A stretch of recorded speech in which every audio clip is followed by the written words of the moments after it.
அடுத்தப்புறமா என்னன்னு பார்க்கலாம். சீதா பார்த்தீங்கன்னா, அடிபட்டு நம்ம மீனா வீட்டுக்கு வராங்க. மீனாவும் பார்த்தீங்கன்னா, சீதாவ பார்க்க வராங்க. "என்ன ஆச்சு சீதா? ஏன் இப்படிலாம் இருக்கு?" அப்படின்ற மாரி கேட்டுட்ருக்காங்க. நம்ம சீதா வந்து சமாளிக்க பார்க்குறாங்க. "இல்லக்கா ஒண்ணும் இல்ல. கீழ விழுந்துட்டேன்." அப்படின்ற மாரி சமாளிக்க பார்க்குறாங்க. "இல்ல ஏதோ நடந்திருக்கு." அப்படின்னு சொல்லிட்டு நம்ம மீனா வந்து கேட்டுட்டே இருக்காங்க. ஒரு கட்டத்துக்கு மேல சீதா பார்த்தீங்கன்னா, அழ ஆரம்பிக்கிறாங்க. "இல்ல நான் அருணோட அம்மா இறந்ததுக்கு மாமா தான் காரணம். இத நான் சாட்சி சொல்லணும்." அப்படின்ற மாரி அவர் சொன்னாரு. "நான் சொல்ல மாட்டேன்." அப்படின்ற சொன்னதுனால என்ன போட்டு அடிச்சுட்டாரு. அப்படின்ற மாரி வந்து சீதா வந்து அழுதுகிட்டே மீனா கிட்ட சொல்றாங்க. இதெல்லாம் கேட்டு மீனா வந்து நம்ம அருண் மேல ரொம்பவே கோவப்படுறாங்க. என் தங்கச்சிய கை நீட்டி அடிச்சுட்டு இப்படிலாம் ஒரு மனுஷனால அடிக்க முடியுமா?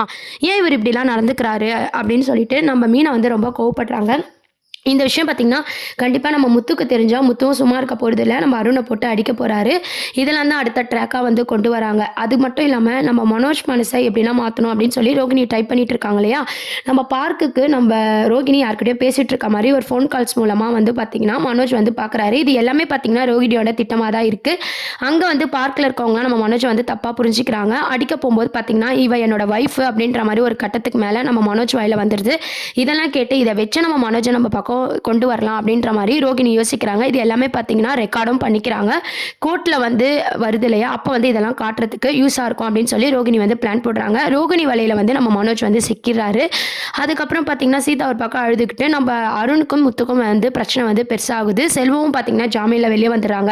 இதனால பார்த்தீங்கன்னா, அடுத்து என்ன பண்ணலாம் அப்படின்னு சொல்லி, எப்படின்னா முத்துவ பழி வாங்கணும் அப்படின்னு சொல்லி அருண் ஒரு பக்கம் யோசிக்கிறாங்க. நம்ம மனோஜ் குடும்பத்த எப்படின்னா பழி வாங்கணும், மனோஜ நம்ம பக்கம் இழுக்கணும் அப்படின்னு சொல்லி ரோகிணி ஒரு பக்கம் யோசிக்கிறாங்க. இவங்க 2 பேரோட பிளான்ல தான் இந்த எபிசோட்ஸ் வந்து மூவ் பண்ணிட்டு இருக்காங்க.